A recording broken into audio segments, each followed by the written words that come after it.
Hello everyone, welcome to Scipedia. First step to success. Subscribe our channel to support our videos. This video deals with film and literature, Unit 2, Film Narrative. இந்த வீடியோல film narrative உடைய elements, title, story and plot, narration, duration, motivation, parallelism இதெல்லாம் தான் பார்க்க போறோம். Remaining topic part 2 வீடியோல பார்க்கலாம். First நம்ம பார்க்க போறது ஃபிலிம் நேரேட்டிவ். நேரேட்டிவ் அப்படிங்கறது பாத்தீங்கன்னா ஃபிலிம் மேக்கிங்ல ஒரு முக்கியமான மோடா இருக்கு. கதை நம்ம எப்படி சொல்றோம் அப்படிங்கறத வச்சுதான் அந்த கதை மக்கள் கிட்ட எவ்வளவு ஃபேமஸா ரீச் ஆகுது அப்படிங்கறது இருக்குது. ஒரு கதைய நம்ம சொல்லும் போது அதனுடைய ஈவென்ட்ஸ் சீக்வென்ஷியல் ஆர்டர்ல இருக்கணும்.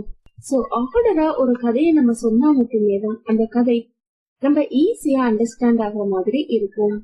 சினிமாட்டோகிராஃபி ஃப்ளோரிஸ் ஆகிறதுக்கு முன்னாடியே 1894ல ராபர்ட் வில்லியம் பவுல் அப்படிங்கிறவங்க நேரேஷன், ஸ்டோரி டெல்லிங்க மூவிங் பிக்சர்ஸா கொடுக்கணும்னு நினைச்சாங்க. சோ பிலிம் நேரேட்டிவ் அப்படிங்கறது பாத்தீங்கன்னா ஒரு ஸ்டோரிய மூவிங் பிக்சர்ஸா கன்வே பண்றது. சோ அப்படி நம்ம ஒரு ஸ்டோரிய மூவிங் பிக்சர்ஸா கன்வே பண்ணும் போது அத பிலிம் மேக்கிங் அப்படின்னு சொல்றோம். அந்த பிலிம் மேக்கிங்க்கு சில டெக்னிக்ஸ் ஃபாலோ பண்ணணும். ஒவ்வொரு ஸ்டோரியையும் பிலிமா மேக் பண்ணும்போது என்ன மாதிரி டெக்னிக்ஸ் நம்ம யூஸ் பண்றோம் அப்படிங்கறது ரொம்பவே முக்கியமானது. சோ பிலிம் நேரேட்டிவ் பாத்தீங்கன்னா 2 காம்போனன்ட்ஸா பிரிக்கிறாங்க. ஸ்டோரி பிலிம் நேரேட்டிவோட முக்கியமான காம்போனன்ட். ரெண்டாவது காம்போனன்ட் அந்த ஸ்டோரிய எப்படி நம்ம நேரேட் பண்றோம். சோ ஸ்டோரி ரொம்ப முக்கியம். அத நம்ம பிலிமா மேக் பண்ணும்போது அதை எப்படி நேரேட் பண்றோம், அந்த ஸ்டோரிய நம்ம எப்படி சொல்றோம் அப்படிங்கறதுமே ரொம்ப முக்கியம். சோ இந்த 2 காம்போனன்ட்ஸ் தவிர பிலிம் மேக்கிங்க்கு நிறைய டிஃபரெண்டான டெக்னிக்ஸையும் யூஸ் பண்றோம்.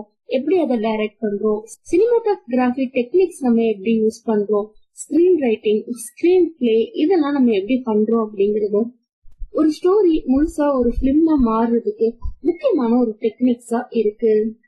நேரேட்டிவ் பிலிம்ஸ 3 கேட்டகரிஸா பிரிக்கிறாங்க. Future length films, documentaries and short films. இப்போ நம்ம நேரேட்டிவ் பிலிமோட சில கேரக்டரிஸ்டிக்ஸ் பார்க்கலாம். ஒரு கதை சொல்லும் போது அதை எப்படி நம்ம கன்வே பண்ணணும் அப்படிங்கிறதுக்கான சில characteristics. Causality, structure, narrative device. Causality அப்படிங்கிறது பாத்தீங்கன்னா நேரேட்டிவ் பிலிமோட முக்கியமான ஒரு கேரக்டர். ஒரு ஸ்டோரிய நம்ம அன்ஃபோல்ட் பண்ணும் போது அதுல நிறைய காஸ் அண்ட் எஃபெக்ட்ஸ் ஈவென்ட்ஸ் இருக்கும். சோ ஒரு விஷயம் நடந்திருக்கும், அதனால வர்ற ரிசல்ட் அடுத்த ஈவெண்டா இருக்கும். சோ இது மாதிரி காஸ் அண்ட் எஃபெக்ட் ஈவென்ட்ஸ் சீரியஸா இருக்கிறது தான் கேசுவாலிட்டி அப்படின்னு சொல்றோம். சோ இதுதான் ஒரு மூவிய ஃபார்வர்டு முன்னோக்கி எடுத்துட்டு போக காரணமா இருக்குது. எக்ஸ்பெரிமெண்டல் பிலிம்ஸ்ல இந்த கேசுவாலிட்டி கேரக்டர் மிஸ் ஆகுது. அடுத்து நம்ம பார்க்க போறது ஸ்ட்ரக்சர். ஒரு ஸ்டோரியோட ஸ்ட்ரக்சர் அப்படிங்கிறது ரொம்பவே முக்கியமான ஒரு விஷயம். இந்த ஸ்ட்ரக்சர் அப்படிங்கிறது கிரேட் டிராமா உருவாகும் போது ஒரு முக்கியமான கேரக்டரா இருக்கு. சோ நேரேட்டிவ் பிலிம்ல ஒரு கதையோட ஸ்ட்ரக்சர் ரொம்பவே முக்கியம். அடுத்து நம்ம பார்க்க போறது நேரேட்டிவ் டிவைஸ். நம்ம ஒரு ஸ்டோரிய எந்த ஃபார்ம்ல எந்த டிவைஸ்ல நம்ம கன்வே பண்றோம் அப்படிங்கிறது தான். பிலிம் நேரேட்டிவ் உடைய சில fundamental devices cinematography, direction, sound effects இதெல்லாம் தான்.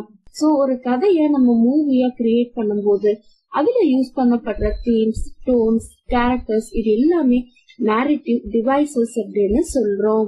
அடுத்து நம்ம பார்க்க போறது டைட்டில். ஒரு மூவி ரிலீஸ் ஆகுதுன்னா ஃபர்ஸ்ட் அந்த மூவியோட டைட்டில் தான் ஆடியன்ஸ்க்கு ஃபர்ஸ்ட் இம்ப்ரெஷனா இருக்கும். சோ அந்த மூவிய ஃபர்ஸ்ட் ஆடியன்ஸ் கிட்ட ரீச் பண்ண வைக்கிறது அந்த மூவியோட டைட்டில். மூவியோட டைட்டிலே ஆடியன்ஸ்க்கு கியூரியாசிட்டிய அதிகமாக்கி அவங்கள அந்த மூவிய பார்க்க வைக்குது. சோ ஒரு பிலிம் டைட்டில் அப்படிங்கிறது பிலிம் நேரேட்டிவ்ல முக்கியமான ஒரு எலமெண்டா இருக்கு. அடுத்து பார்க்க போறது ஸ்டோரி அண்ட் பிளாட். ஸ்டோரி அப்படிங்கறது பாத்தீங்கன்னா சீரீஸ் ஆஃப் ஈவென்ட்ஸ். சோ அடுத்தடுத்து என்ன நடந்தது அப்படிங்கறத கண்டினியூஸா சீக்வென்ஷியல் ஆர்டர்ல சொல்றதுதான் ஸ்டோரி. சோ ஒரு கதைய நம்ம ஸ்கிரீன் பிளேல எடுத்துட்டு வரும்போது அந்த ஈவென்ட்ஸ் எதுவுமே மிஸ் பண்ணாம கரெக்டான ஆர்டர்ல நம்ம கொடுக்கணும். அப்படி கொடுத்தா மட்டுமே தான் அந்த மூவி கிளியரா பிரசன்ட் ஆகும். இதுவே பிளாட் அப்படிங்கறது பாத்தீங்கன்னா ஆன் ஸ்டேஜ்ல ஆடியன்ஸ்க்கு ஆடிபிளாவும் விசிபிளாவும் பிரசன்ட் பண்றது. சோ ஒரு பிலிம்ல ஆடியன்ஸ்க்கு ஆடிபிள் அண்ட் விசிபிளா பிரசன்ட் பண்றத பிளாட் அப்படின்னு சொல்றோம். ஒரு பிளாட்ல டிஃபரெண்ட் ஸ்டோரி ஈவெண்ட்ஸ் கலந்து இருக்கும். ஒவ்வொரு பிளாட்டும் என்ன நடந்தது, அந்த கேரக்டருக்கு என்ன நடந்தது, அதுல என்ன ஈவெண்ட்ஸ் இருந்தது அப்படிங்கறத கிளியரா எஸ்டாப்ளிஷ் பண்ற மாதிரி இருக்கும். சோ ஸ்டோரி அப்படிங்கறது பாத்தீங்கன்னா ஒரு அவுட்லைனா நம்ம சொல்லிடலாம். ஆனா பிளாட் அப்படிங்கிறது ஒவ்வொரு சீனையும் நம்ம எலாபரேட் பண்ற மாதிரி இருக்கும். ஒரு ஸ்டோரி அப்படிங்கிறது பிளாட், கேரக்டர், செட்டிங், தீம் இது எல்லாம் கலந்ததுதான். ஆனா பிளாட் அப்படிங்கிறது ஒரு ஸ்டோரியில ஒரு இன்சிடென்ட், சின்ன சின்ன இன்சிடென்ட், சின்ன சின்ன இன்ஃபர்மேஷன்ஸையும் தனியா போக்கஸ் பண்றது. ஒரு ஸ்டோரி பாத்தீங்கன்னா யாரு, ஏன், எங்க அப்படிங்கறதுக்கான ஆன்சரா இருக்கும். ஒரு பிளாட் அப்படிங்கிறது எப்படி, எதுக்கு அப்படிங்கிற ஆன்சரா இருக்கும். So story overall outline, plot அப்படிங்கிறது ஒவ்வொரு சின்ன ஈவெண்ட்ஸையும் போக்கஸ் பண்றது. ஸ்டோரியில சில டைஜெட்டிக் ஈவெண்ட்ஸ் வரலாம்.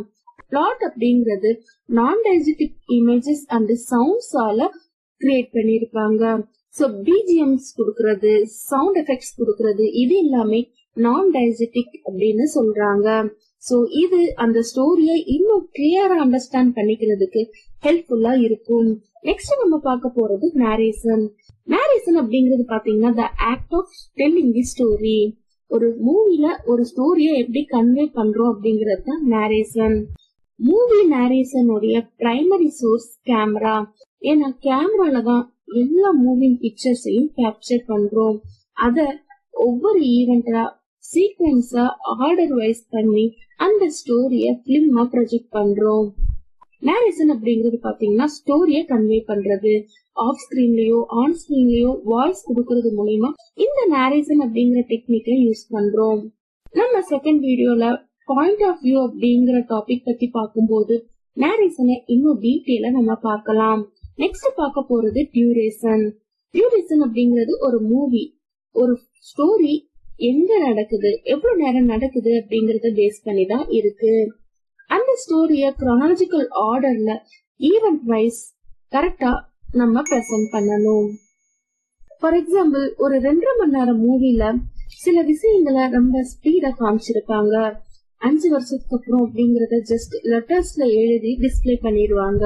சோ ஒரு ஸ்டோரியில எந்த சீன் ரொம்ப முக்கியம், இந்த சீனுக்கு மினிமல் இம்பார்ட்டன்ஸ் இருக்கு அப்படிங்கறத பேஸ் பண்ணி இந்த டியூரேஷன் அப்படிங்கறது சேஞ்ச் ஆகும்.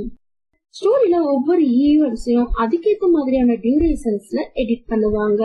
நெக்ஸ்ட் நம்ம பார்க்க போறது மோட்டிவேஷன். மோட்டிவேஷன் அப்படிங்கிறது ஒரு மூவிய ஃபேன்சிஃபுல் ஜானரா, மியூசிக்கல் எலிமெண்ட்ஸ் அண்ட் டான்ஸோட கம்பைன் பண்ணி கொடுக்கறது. ஒரு மூவியோடைய ப்ராக்ரஸ்க்கு மோட்டிவேஷன் அப்படிங்கிறது ரொம்பவே முக்கியமான ஒரு எலிமெண்டா இருக்கு. நெக்ஸ்ட் நம்ம பார்க்க போறது பேரலலிசம். பேரலலிசம் அப்படிங்கிறது ஒரு மூவி ரிச் அண்ட் மோர் காம்ப்ளெக்ஸான ஒரு மூவியா மாறுறதுக்கு ப்ரோட்டகனிஸ்ட் ஹீரோவை மட்டுமே கான்சென்ட்ரேட் பண்ணாம சுத்தி இருக்கிற மத்த விஷயங்களுக்கும் இம்பார்ட்டன்ஸ் கொடுக்கறது.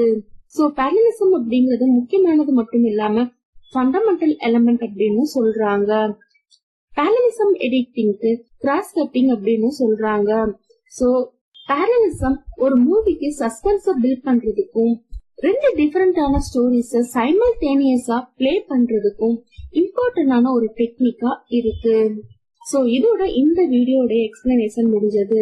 பிலிம் நேரேட்டிவ் உடைய பேலன்ஸ் இருக்கிற டாபிக்ஸ பார்ட் 2 வீடியோல பார்க்கலாம்.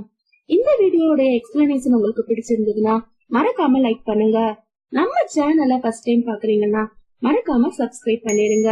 தேங்க்ஸ் ஃபார் வாட்சிங். Happy learning.